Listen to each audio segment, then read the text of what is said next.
Pantaskah aku menyebutmu sebagai kakakku? Kim Tae-hyung, tatapannya yang mengartikan sebuah kekecewaan, suaranya terdengar sangat dingin hingga air matanya yang menandakan sebuah kesakitan. Ani, haruskah aku menyayangimu layaknya seorang kakak? Pria itu masih berdiri terdiam dengan segala kebekuannya. Takutnya perlahan muncul di hati.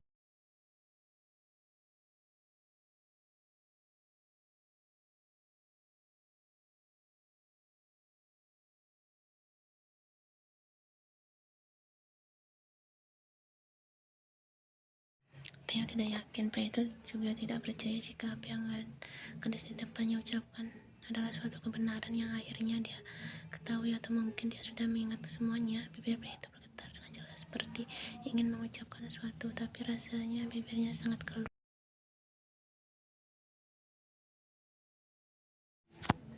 Di sini hujan di kopi Sasaki yang melangkah untuk mendekat, tapi ketika dia maju 2 langkah, gadis itu pun ikut mundur 3 langkah.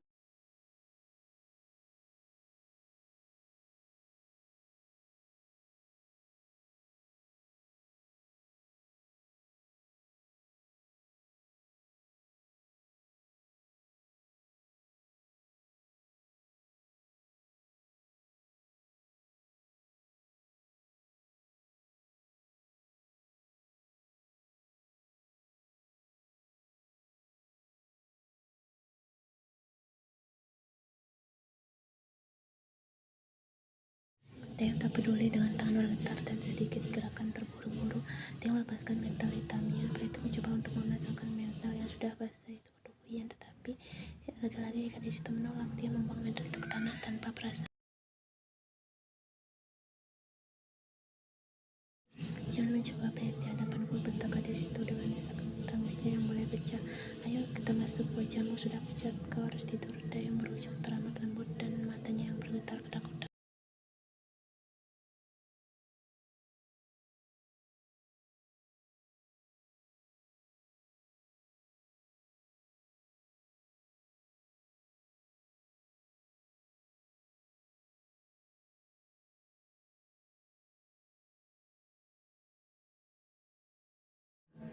Bibir Theo terbungkam dengan air mata yang tidak berhenti mengalir. Wajah pria itu bahkan tertekur dengan tatapan kosongnya. Aku bukanlah Yenmu, aku bukan milikmu, dan aku bukanlah siapa-siapa untukmu, karena kau tidak berhak memilikiku, Kim Tae-hyung. Teriakan yang seperti sebuah panah perak yang berlapis racun menembus tepat di tengah-tengah pria itu. Bahkan hal itu saja membuat dada Theo sesak luar biasa. Pria itu hanya bisa menatap kosong ke depan dengan matanya yang setiap berkedip akan menyebabkan air matanya kembali terjatuh, dan kali ini lebih banyak.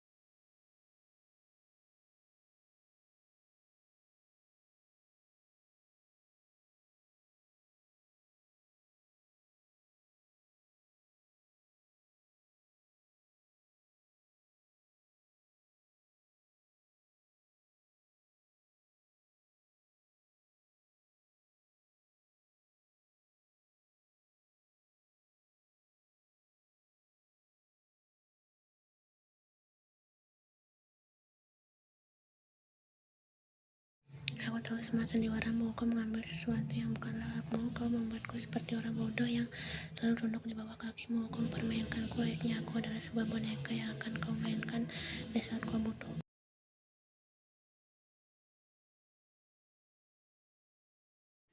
Lalu untuk apa semua perasaan tulis ini jika aku tahu semua kebusukanmu sekarang? Kau tak berhak menjauhkan aku dari keluargaku dengan cara ucapan yang tertahan dengan desak tangis yang sekali lagi ingin pecah, dengan cara membuatku seperti orang mati yang hidup bahagia di atas penderitaan keluarga.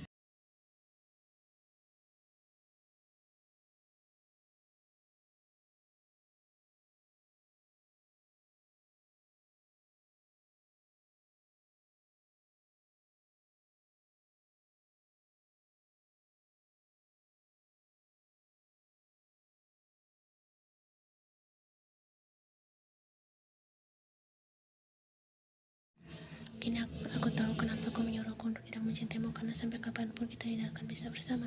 Kau dengan segala kejahatanmu itu tidak akan pernah mendapatkan rasa cinta lagi. Kau tidak pantas dicintai, dan aku sungguh sangat menyesal, Kim Tae-hyung. Gadis itu melangkah mendekat, dan dengan kasar dia melempar sebuah kalung yang pernah Tae-hyung berikan kepadanya. Dia melempar tanpa perasaan ke dada Tae-hyung yang masih membeku.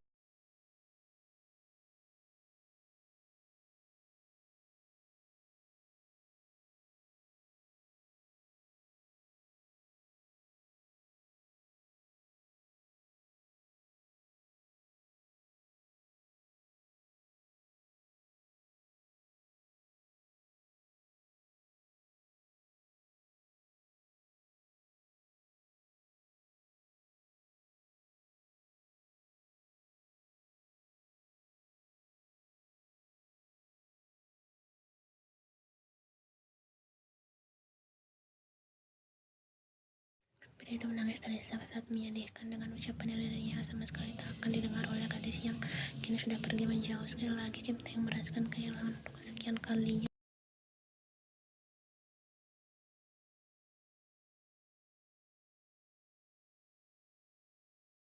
Nam Chun yang sedang menunggu di ruang tengah lantas saja terkejut ketika mendapati Yan yang melangkah dengan cepat. Tubuh gadis itu sudah basah kuyup dan wajah pucatnya. Gadis itu sempat berhenti dan menatap sangat dingin ke arah Jun sebelum kembali melanjutkan langkahnya menuju keluar rumah.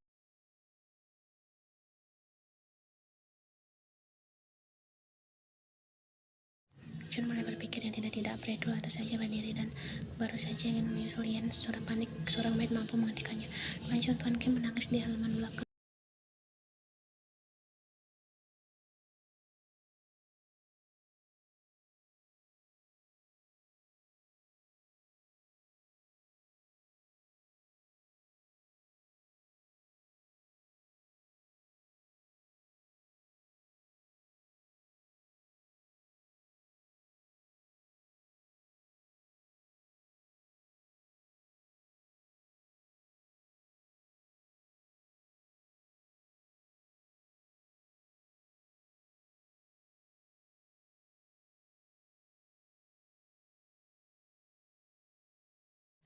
Di lain tempat, hujan masih saja turun, tapi langkah gadis itu terus saja menyusuri koridor jalan tanpa alas kaki. Gadis itu berjalan tanpa tujuan dengan tangisan yang sama sekali tak berhenti semenjak dia berlari keluar dari rumah mewah itu. Gadis itu kini sudah sadar jika di rumah itu dirinya hanyalah sebuah mainan. Dia memang belum 100% mengingat tentang masa lalunya, tapi setelah melihat dan membaca data-data dirinya di ruangan Jun sudah cukup membuat gadis itu menyimpulkan jika Tae benar-benar jahat kepada dirinya.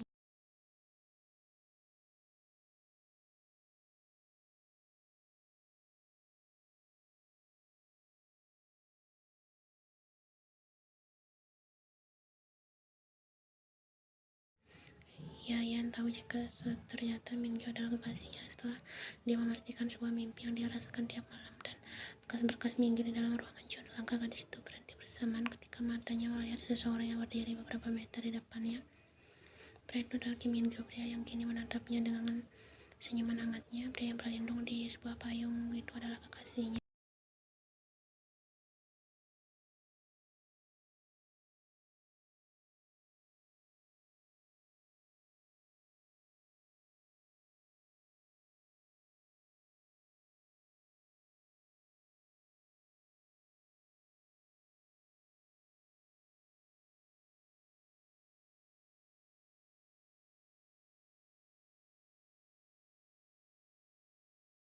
Gadis itu langsung berlari menuju pria yang masih berdiri diam tersebut dan tanpa berucap Yan sudah memeluk tubuh tinggi pria itu dengan sangat erat. Mingyu yang masih terkejut hanya bisa membeku atas pelukan tiba-tiba dari Yan. Apalagi gadis itu semakin menangis keras di dalam pelukannya. Yan, kau tidak apa-apa, kenapa menangis? Gadis itu menggeleng kuat-kuat di dalam pelukannya. Aku adalah kekasihmu, Min.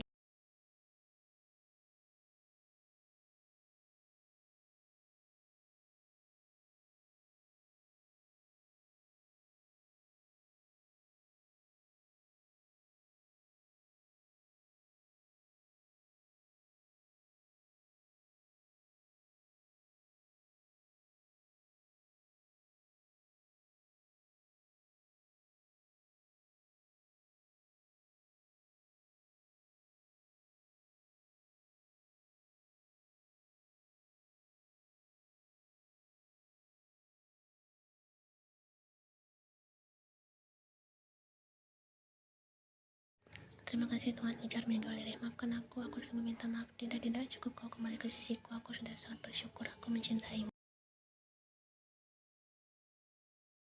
Jauh di sebelah sana, seorang pria berusaha mengejar. Kini hanya bisa berdiri terdiam di dekat lampu jalan. Kim Tae pria itu menatap dekat kedua insan yang kini berpelukan erat sambil menangis.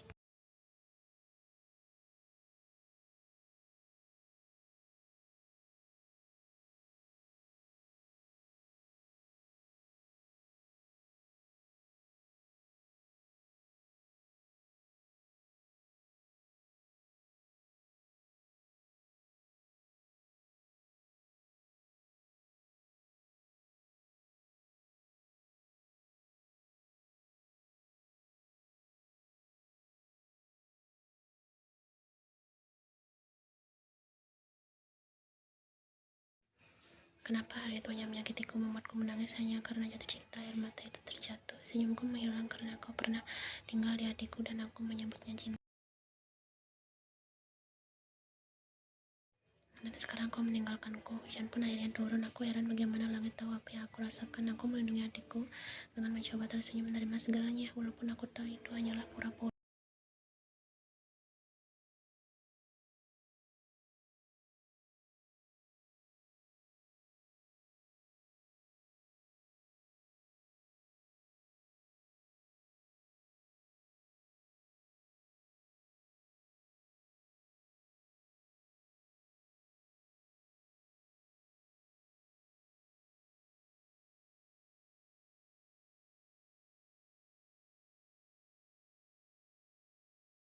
Semalam saat dia lari dari tempat penuh kepedihan itu, Minggu membawanya ke kediaman keluarga. Ian sempat terkejut ketika kedua orang tua Minggu ikut terharu. Bahkan saat menyambut bahagia kedatangan Ian, sangat sempat menghilang dan dikabarkan meninggal dunia.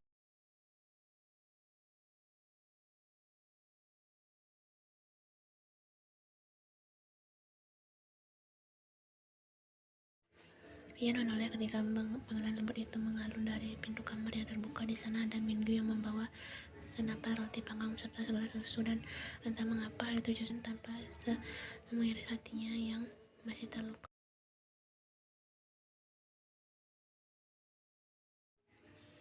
Minggu ikut duduk di samping Ian. Pria itu tersenyum hangat memandang wajah cantik gadis di hadapannya. Selamat pagi, sapa Minggu ramah dengan tangannya yang membelai lembut rambut panjang Ian. Ian diam, bahkan matanya sama sekali tak menatap Minggu. Tatapan gadis itu masih setia melihat nampan yang Minggu bawa. Oh, kau pasti sudah lapar ya? Sarapan dulu ya, aku membuat selai stroberi karena kau menyukainya.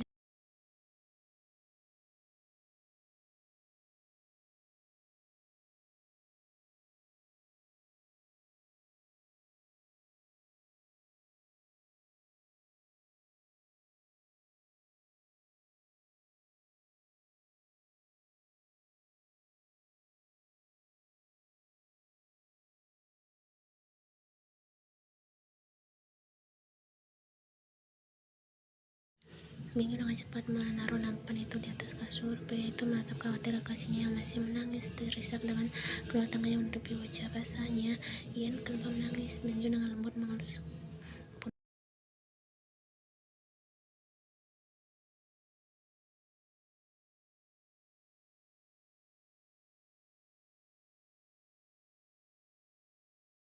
Kenapa aku tidak merindukannya secepat ini? Ian, hei, jangan menangis lagi. Katakan kenapa membuatmu menangis. Minggu membawa tubuh gadis itu ke dalam dekapannya.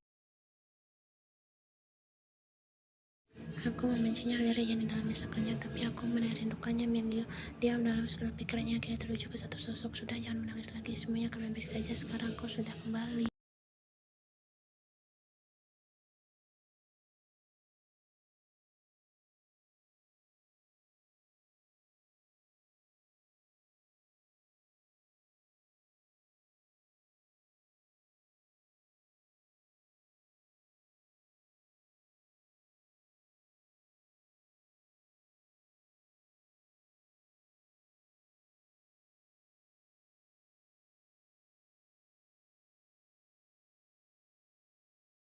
Jangan menangis lagi, kau harus makan agar tetap kuat, oke? Ian sekali lagi mengangguk pelan. Minggu dengan sabar menyuapi Ian roti panggangnya. Gadis itu makan dengan wajah sembab namun terlihat lucu bagi Minggu. Keluargamu akan sampai ke sini besok pagi, ucapnya. Minggu membuat Ian menghentikan punyanya sejenak. Mereka sangat bahagia ketika aku bilang jika kau sudah bersamaku. Ibumu bahkan menangis di telepon.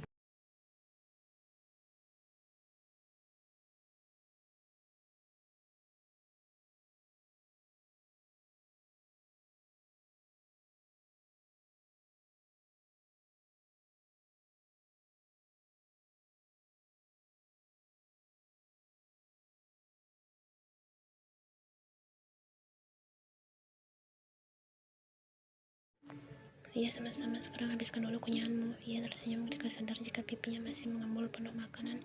Tak berselang lama, ia sudah menyelesaikan acara sarapan paginya. Mereka masih setia duduk berdampingan di pinggir kasur itu.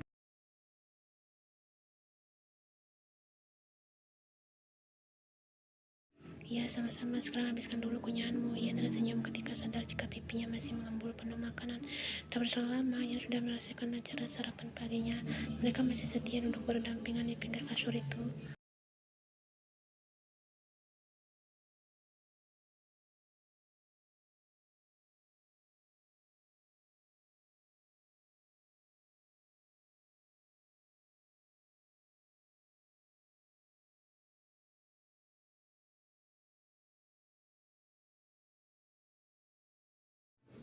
Iya, tapi jangan terus melihatku seperti itu. Memangnya kenapa? Dulu saja kau selalu senang jika aku pandangnya seperti ini. Yen diam dengan mulutnya yang bungkam. Gadis itu sedikit terenyah ketika Minggu mengecup pipinya. Dengan refleks ia sedikit menjauhkan tubuhnya dengan raut wajah terkejutan. Matanya merasakan suatu ketakutan. Minggu yang melihat lantas mengingat heran dan sedikit kecewa dengan Yen. Otak Yen mulai berpikir keras ketika melihat ekspresi Minggu yang berubah kecewa. Gadis itu benar-benar tanpa sadar melakukan hal tadi. Dia hanya seperti masih terjerat dengan sosok Yen yang penuh dengan peraturan dari pemilik.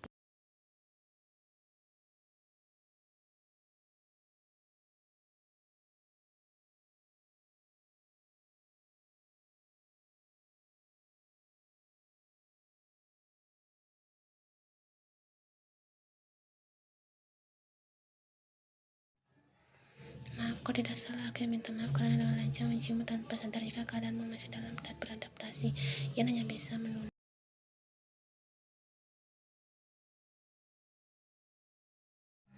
Oh iya, kasus ini niatnya akan aku bawa ke jalur hukum. Ian mengangkat kepalanya dengan cepat ketika mendengar Minggu bawa kasus apa? Kasus penculikan atas dirimu.